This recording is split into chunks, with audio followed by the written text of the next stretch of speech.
Gracias al Señor por su palabra y como dice el profeta Isaías, confiamos que el Señor envía su palabra para que ésta cumpla su propósito y no regrese a él vacía. Esta carta a los hebreos es una carta difícil de leer, difícil de desentrañar, pero no por ello menos importante. A mí, en lo personal, me fascina esta carta porque, y un tip que les doy cuando la lean, que comparemos la historia del pueblo de Israel con nuestra historia. Y por algo, en varias partes de esta carta nos dice, esto fue escrito para ejemplo nuestro. Es decir, en una parte dice, para que evitemos no caer en lo que ellos cayeron, para no cometer las mismas fallas que ellos hicieron. Y aquí en el capítulo 4, el escritor de Hebreos, no me atrevo a decir exactamente quién fue, porque hay varias teorías de quién escribió. Algunos simpatizan con el apóstol Pablo y yo hubo un tiempo en que simpaticé bastante con que Pablo lo había escrito. Sin embargo, Pablo siempre ponía en sus cartas que era él. Entonces no me explico por qué ahora no puso que era él. Otros dicen que fue Bernabé, lo cual es posible. Algunos se atreven a decir que fue Apolos, una persona muy elocuente y con mucho conocimiento de la palabra del Señor, porque el que escribe esta carta, imagínense, es casi la extensión de Romanos, son 13 capítulos. Imagínense leer una carta en aquel tiempo, era algo realmente impresionante. Yo imagino que así como nosotros, los cristianos de aquel tiempo leían porciones de la carta y había algún maestro, alguna maestra que compartía, que enriquecía lo que se compartía. Así que es importante saber la historia de Israel y en especial el escritor de Hebreos narra varios pasajes de la historia de Israel en el desierto. Por ejemplo, nos narra de que Dios le dio a su pueblo su palabra por medio de su siervo Moisés. Y Esteban en Hechos capítulo 7 nos dice que la palabra que Dios le dio a Moisés era una palabra de vida, era una palabra que podía vivificar a su pueblo. Así que cuando pensamos en la historia de Israel, en especial en la carta a los hebreos, es en el peregrinaje que tuvo Israel en esos 40 años en el desierto y varias cosas que les pasó antes de entrar a la tierra prometida. Cuando la Biblia y el versículo 11 lo recuerda de este pasaje Hebreos 4:11, cuando se nos recuerda de el reposo, toman varios ejemplos de lo que es el reposo. Primero, el reposo que es de Dios. Dios reposa para disfrutar de su creación, no porque se cansa, no porque, sino que porque Él quiere disfrutar de compañerismo con nosotros. Dios siempre trabaja, lo dijo el Señor Jesucristo, pero también Dios le da un día de reposo al pueblo del Señor para recordar que debemos de apartar un tiempo de adoración al Señor. Yo sí entiendo de la gente que tiene que trabajar y hay gente que toda su vida está acostumbrada a trabajar los 7 días y puede significar más dinero trabajar 7 días, Pero Dios nos recuerda un principio, tienes que apartar un día. Tienes que apartar un día para reposar, pero no para flojear, no tanto hacer nada, sino para disfrutar de lo que yo te he dado, disfrutar de tu familia, disfrutar de la creación y disfrutar de mi presencia sobre todo. A veces no tenemos tiempo de nada, y Dios dice, hay un reposo que te quiero dar a ti. Hay otro reposo donde ellos pensaban que Josué, el que le siguió a Moisés, les iba a dar un reposo al pueblo de Dios. Este reposo significaba el entrar en la tierra prometida, el entrar y disfrutar de todas las bendiciones de nuestro Señor para con la vida de su pueblo. Sin embargo, aquí el escritor de Hebreos dice, tiene que haber un reposo superior, un reposo más allá que simplemente entrar en la tierra prometida. Y el escritor de Hebreos dice, si no, Dios no hubiera hablado de un siguiente reposo. Ahora, cuando hablamos y cuando la Biblia habla, y en especial esta carta habla de un reposo, está hablando de cuando disfrutemos plenamente de el reino de Dios, de la grandeza de Dios, de la presencia del Señor en nuestras vidas. Ahora, vean lo que dice el versículo 11. Yo quiero que no quiten su vista o su dedo de este pasaje, Hebreos 4, y vean lo que dice.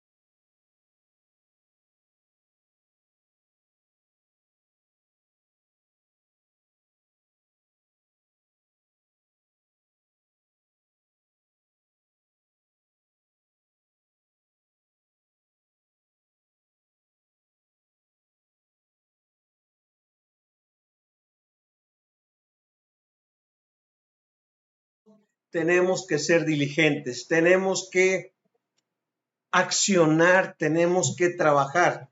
Dios nos dice, eso es lo interesante de mi reino y de mi presencia, que para poder entrar en el descanso que le tengo preparado, tienen que ser diligentes, diligentes en las cosas que tenemos, que Dios nos ha dado. Yo en la semana, hace unos días, hablaba con otro pastor, un amigo que vive en Virginia, y hablábamos de cristianos, inclusive hablábamos de pastores que en un momento dado abandonaron todo, abandonaron su familia, abandonaron su ministerio, abandonaron su iglesia, abandonaron las tareas que ellos tenían, y él me decía, ¿tú qué piensas de esto?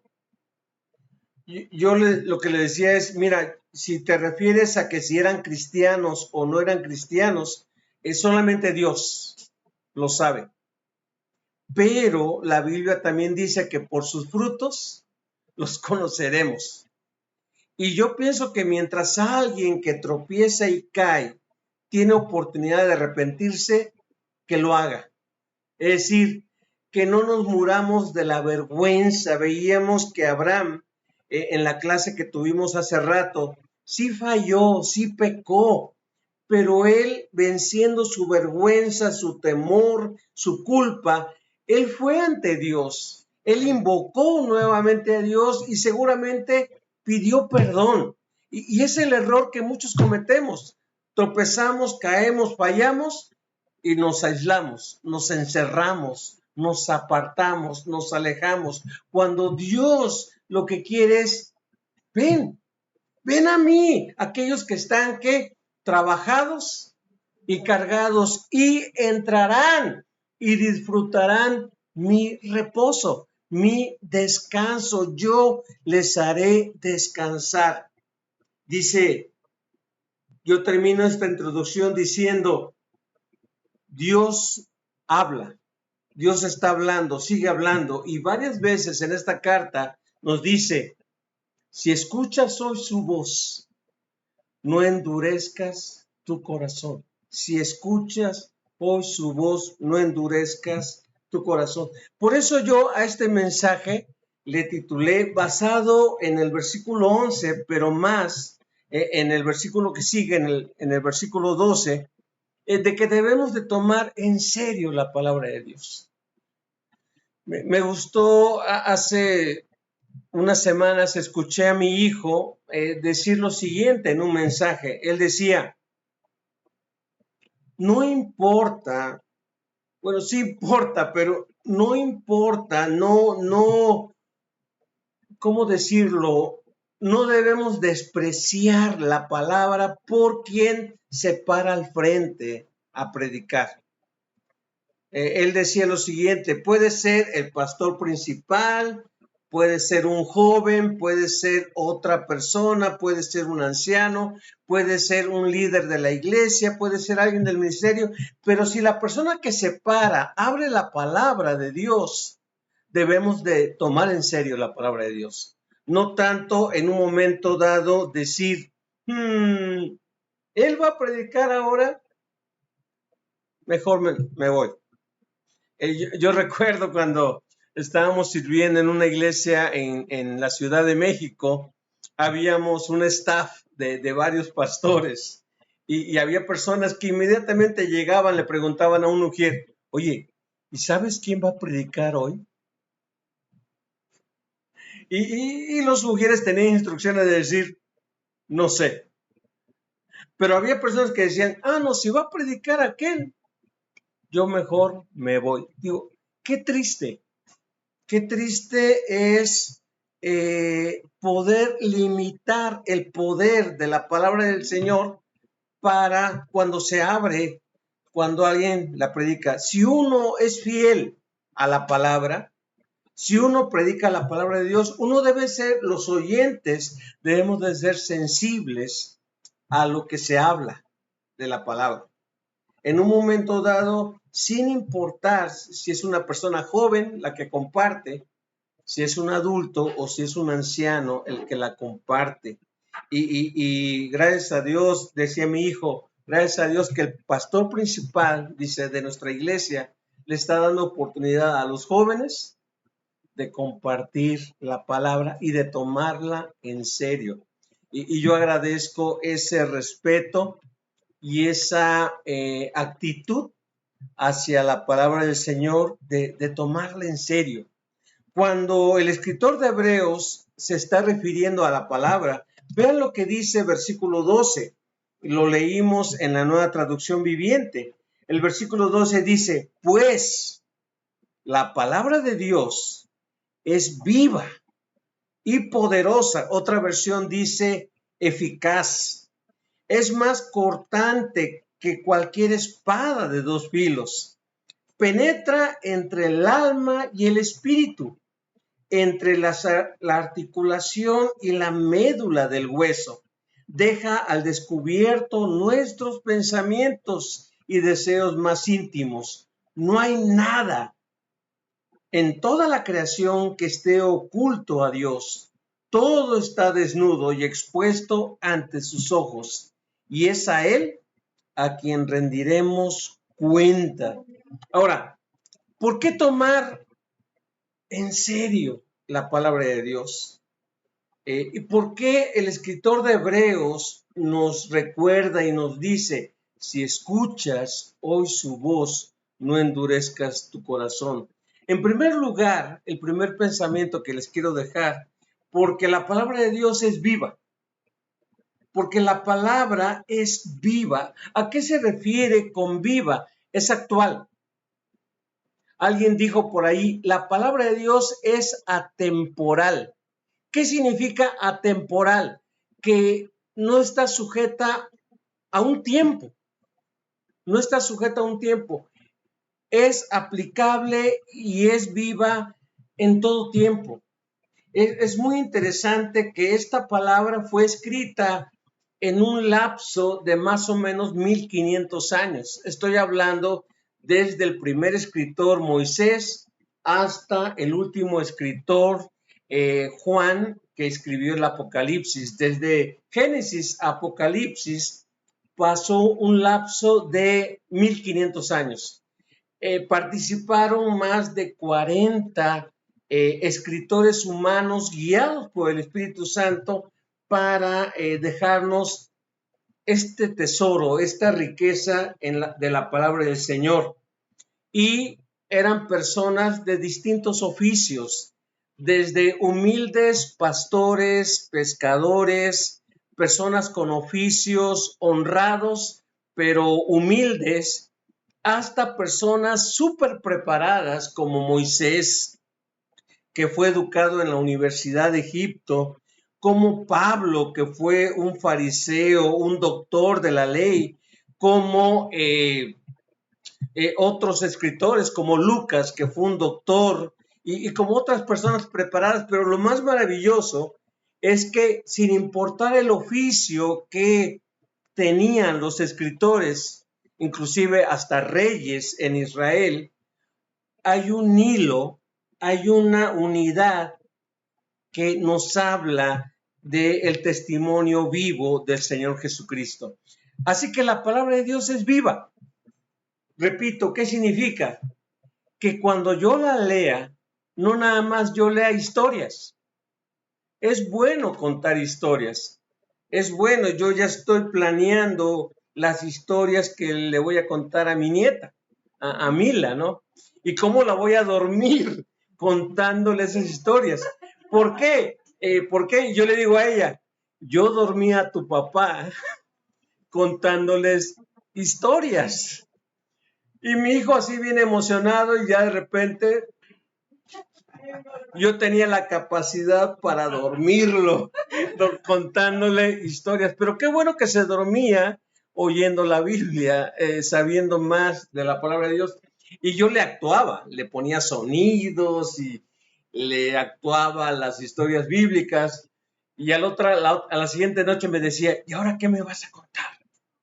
Y ya yo decía, pues ahora te voy a contar esto, te voy a contar aquello. Pero la palabra de Dios es más que eso. Es más que información, es más que historias, es más que datos. La palabra de Dios es viva. ¿Qué significa? Que me va a hablar a mí y a mi necesidad. Va a hablar a mí y a lo que estoy viviendo, a lo que estoy enfrentando. Yo siempre me he preguntado que aquellos que les cuesta trabajo leer la Biblia y que les cuesta trabajo abrirla como una disciplina para leerla, es tal vez porque han descubierto que es tan viva que les va a hablar a lo que están viviendo ahorita. Entonces prefieren mejor cerrarla, porque saben que hay algo que Dios les va a decir. Hay algo que Dios nos va a decir que a lo mejor no nos va a gustar. No nos va a gustar porque la palabra de Dios es viva. Jesucristo lo dijo en los evangelios. Las palabras que yo hablo son palabras vivas. Yo estaba leyendo el otro día a propósito, yo dije, voy a leer el Salmo 119, que está dedicado exclusivamente a la pura palabra de Dios, y voy a ver cuántos versículos están relacionados con la vida. Y por ejemplo, yo caía en varias secciones, porque está dividido en secciones de 8 versículos cada sección. Por 22, pues de ahí salen esa gran cantidad de versículos que es el capítulo más largo de la Biblia, ¿no? Pero, por ejemplo, vean lo que dice una sección que busqué, y son varias, pero dice el versículo 25, Salmo 119, estoy tirado en el polvo, revíveme con tu palabra. O sea, tu palabra es viva. Revíveme con tu palabra. Te conté mis planes y me respondiste. Ahora enséñame tus decretos. Ayúdame a comprender el significado de tus mandamientos y meditaré en tus maravillosas obras. Lloro con tristeza. Aliéntame con tu palabra, es decir, sopla a mi vida, avívame, aliéntame con tu palabra. Líbrame de mentirme a mí mismo. ¡Qué tremendo! Dame el privilegio de conocer tus enseñanzas. He optado por ser fiel. Estoy decidido a vivir de acuerdo a tus ordenanzas. Me aferro a tus leyes. Señor, no dejes que pase vergüenza. Perseguiré tus mandatos porque tú aumentas mi comprensión. Y eso es nada más una sección del Salmo 119. Si nos vamos a diferentes secciones, varias veces David, el salmista, dice, vivifícame, vivifícame, viviré. ¿Por qué? Porque tu palabra es viva. Tu palabra es viva. Y es lo maravilloso. Podemos leer infinidad de libros. Pero cuando nos exponemos a la palabra de Dios, nos da vida. Nos da vida. Yo te animo, aunque no le entiendas a muchas cosas. Lo maravilloso del Espíritu Santo es que Él te va a dar entendimiento a lo que Él quiere que entiendas y que vivamos en esos momentos.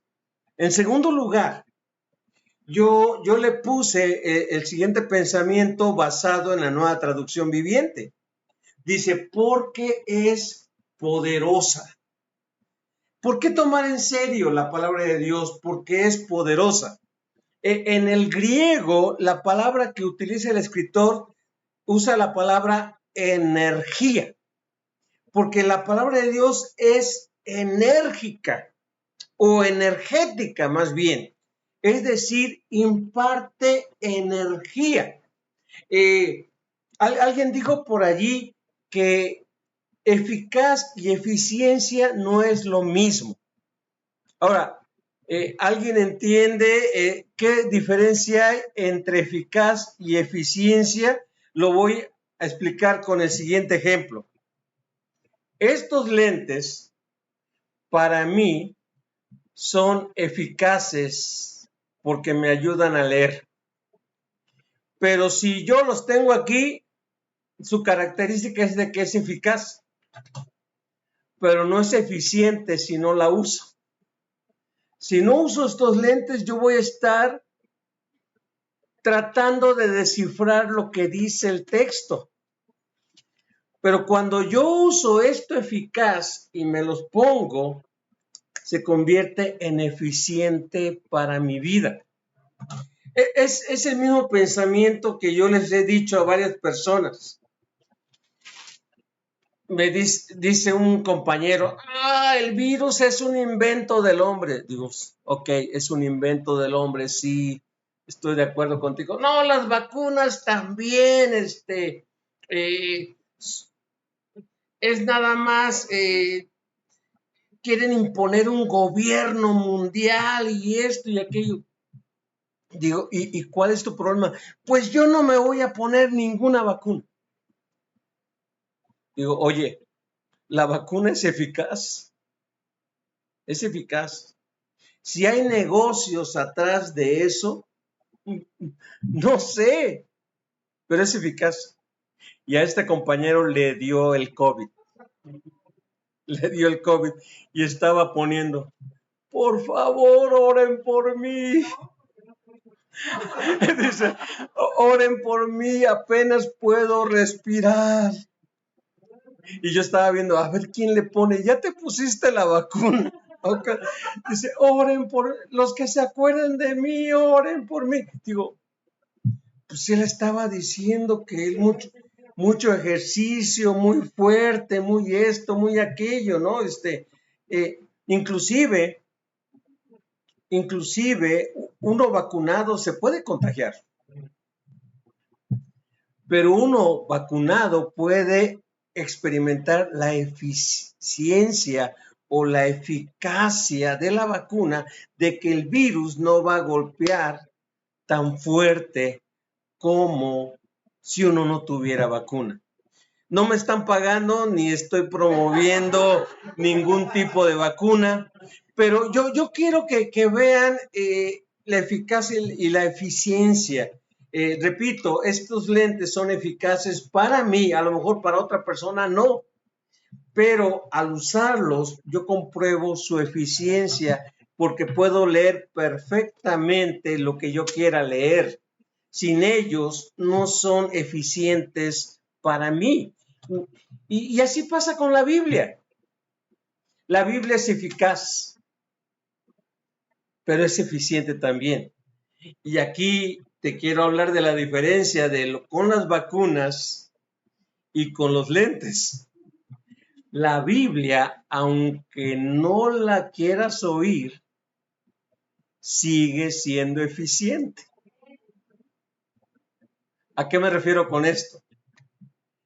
Si la oigo y obedezco, no como el pueblo de Israel, que desobedeció, que dice claramente en el versículo 11, desobedeció. Si yo la oigo y la obedezco, me va a impartir vida y me va a dar la capacidad para tener una vida victoriosa. Pero fíjate bien, si no la oigo ni la obedezco, la palabra de Dios me va a disciplinar. Sigue siendo eficiente, la oiga o no la oiga. Lo tremendo es agarrarme para lo que Dios vaya a permitir en mi vida. Es tremendo. Tal vez diga, no, yo no la oí. No, pero te expusiste a la palabra. Y al exponerte, aunque no la oigas, aunque nada más estés diciendo, puras mentiras, esos son mitos. No, el que está hablando me cae mal, o esto o aquello, o no creo. Ahí está la palabra. Si se está hablando la palabra, es la palabra. Pero como alguien dijo, tiene que convertirse en rema. Tiene que convertirse en esa expresión de que el logos, la palabra, se convierte en rema, en la voz de Dios para mi vida. En que yo diga, escuché tu voz, oh Dios. Escuché tu voz que me hablaba. Fíjense, Jesucristo se le aparece a Pablo y le habla. Saulo, Saulo, ¿por qué me persigues? Pablo, él fue sensible a la palabra y dice, ¿quién eres, Señor? Y Jesús le dice, yo soy Jesús, a quien tú persigues. Dura cosas te es dar cosas contra el aguijón. Y ya le empieza a decir varias cosas. Y luego Pablo se rinde y le dice, Señor, Quirío, Señor, ¿qué quieres que yo haga? Es decir, Pablo dice, escuché tu voz y ahora digo, ¿qué quieres que haga? Y después Pablo, al contar su historia, dice, yo oí la voz de Dios. Los demás que estaban conmigo oyeron ruido, oyeron sonidos. Yo me pregunto con tristeza, ¿cuánta gente los domingos o cualquier otro día nada más escucha sonidos? Sonidos. Y se pierden esos sonidos, pero no escucha la voz de Dios. Recordemos, la palabra de Dios es energética, es poderosa.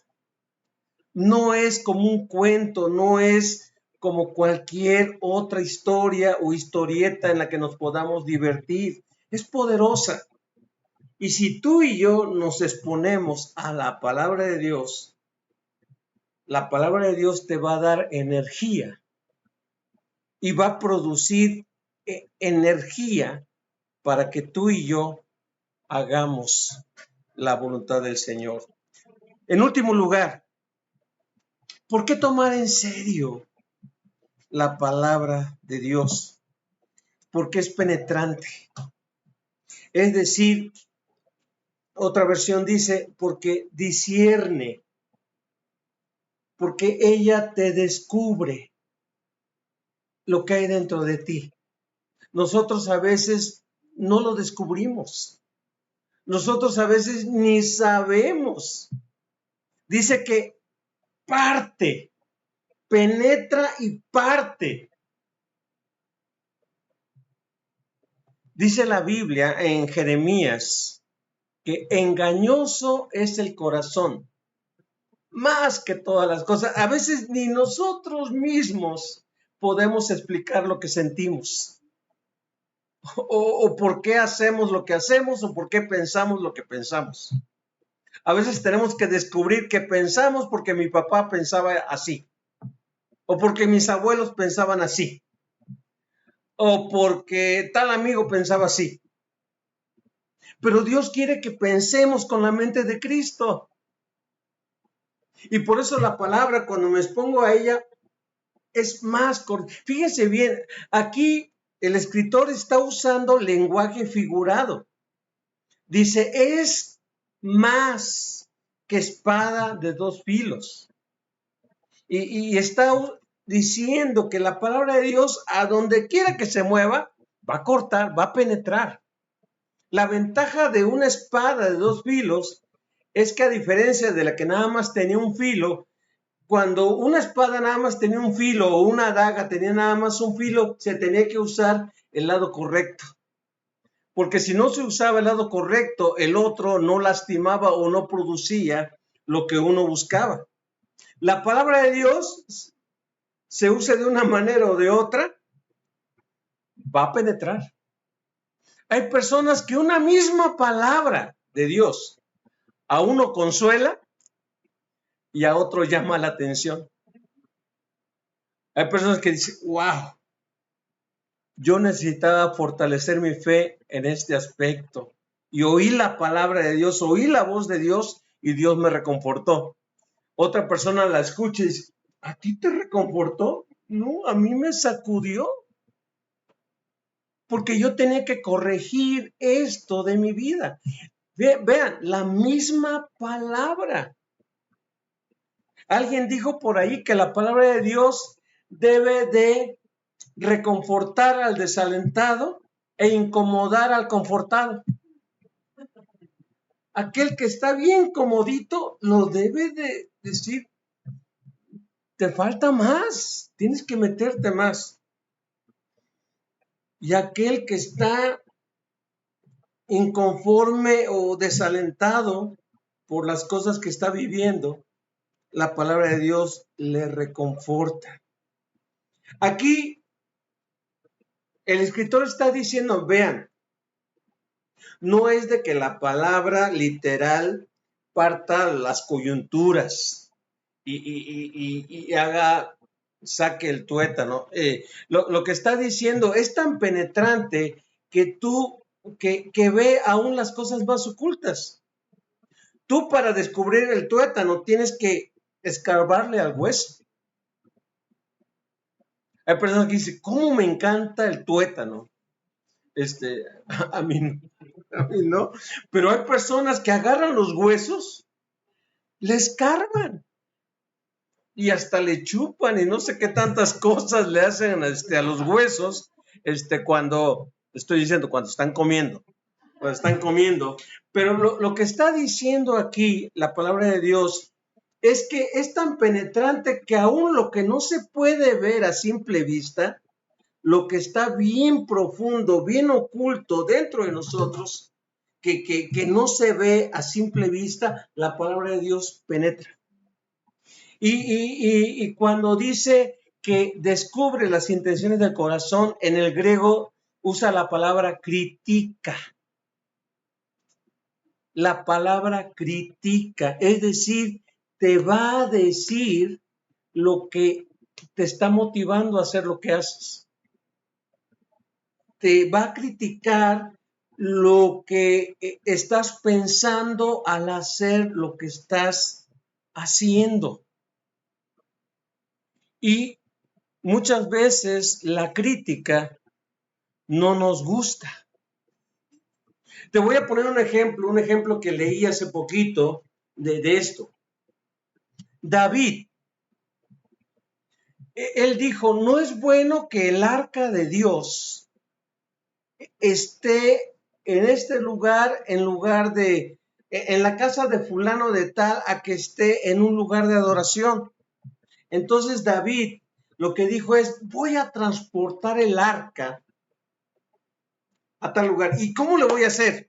Si voy a hacer un carro nuevo, un carro lujoso, y voy a meter cantos y todo ello, y sube el arca, y ahí van los bueyes jalando la carreta donde va el arca, y ahí va David bien contento llevando el arca, pero con sus intenciones.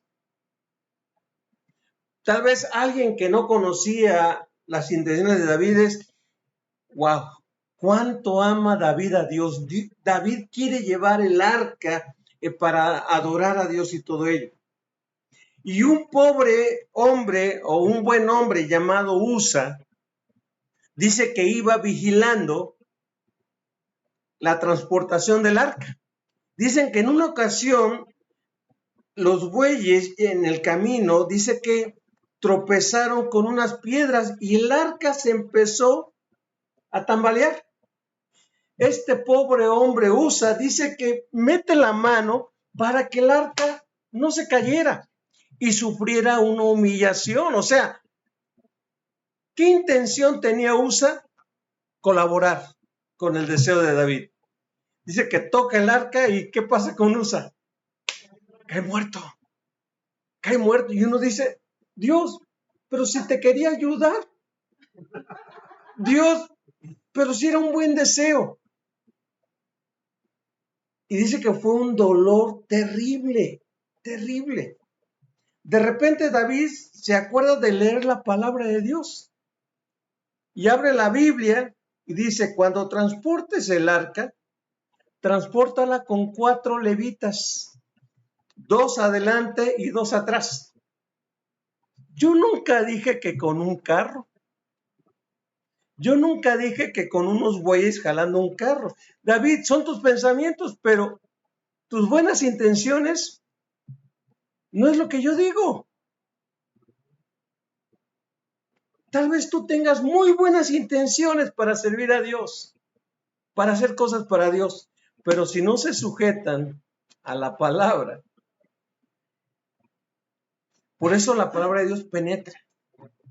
Señor, te quiero servir. ¿Cuáles son tus intenciones? ¿Cuáles son tus motivaciones? ¿Qué te mueve a hacer lo que estás haciendo? Señor, tenemos que someternos a la palabra. Por muy buenas intenciones que tengamos, si nuestros pensamientos, si nuestras intenciones, si nuestro accionar no está guiado ni sustentado por la palabra de Dios, podemos estar mal. David, avergonzado, dice, ¿saben qué? Traigan a los levitas. Ya llegaron los levitas. David, ¿ya la podemos cargar? Sí, sí, eso dice la palabra, que ustedes la tienen que cargar. ¿Y tu carro, David? No, mi carro queda por allá. Y ya pudieron transportar el arca a Jerusalén. Eso hace la palabra. Tenemos que leerla, tenemos que meditarla, tenemos que estudiarla. ¿Y saben qué? Es hermoso. Y no lo digo por mí, ni por alguien en especial, pero es hermoso cuando nos sentamos juntos a estudiar y a discutir la palabra, sea de manera presente o sea de manera virtual, porque a veces Dios me va a hablar con algo que alguien diga que yo solito traté de entender.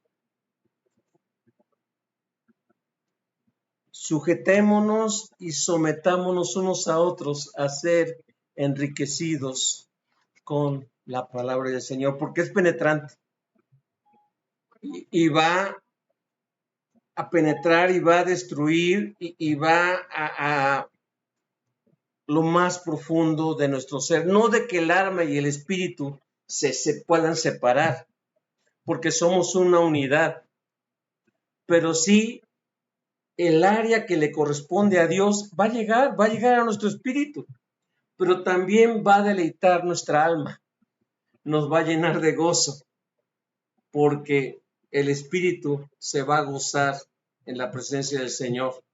Termino diciendo lo siguiente: en estos últimos tiempos, la Biblia nos dice que la gente tendrá comezón de oír huecas sutilezas y filosofías engañosas que acarrean error en sus seguidores. Tenemos que volvernos al corazón de la palabra. Y si oímos hoy su voz, no debemos endurecer nuestros corazones como lo hizo el pueblo de Israel. Oremos al Señor. Bendito Señor y Padre nuestro, aquí estamos. ¿Cuánta falta nos hace escuchar día a día tu voz? Tu voz que muchas veces es como un trueno. Tu voz que muchas veces es como un silbido apacible. Tu voz que necesitamos oírla en cada decisión, en cada situación, en cada necesidad de nuestras vidas. Ayúdanos, Señor, a amar tu palabra, como el salmista lo expresaba. Oh, cuánto amo yo tu palabra, toda ella, todo el día, en ella está mi meditación. Ayúdanos, Señor, a deleitarnos en tu palabra, ya que sea más dulce que la miel, ya que sea más valiosa que el oro y que mucho oro afinado o refinado. En el nombre de Jesucristo, seguimos en tus preciosas manos, Señor. Amén y amén. Vamos a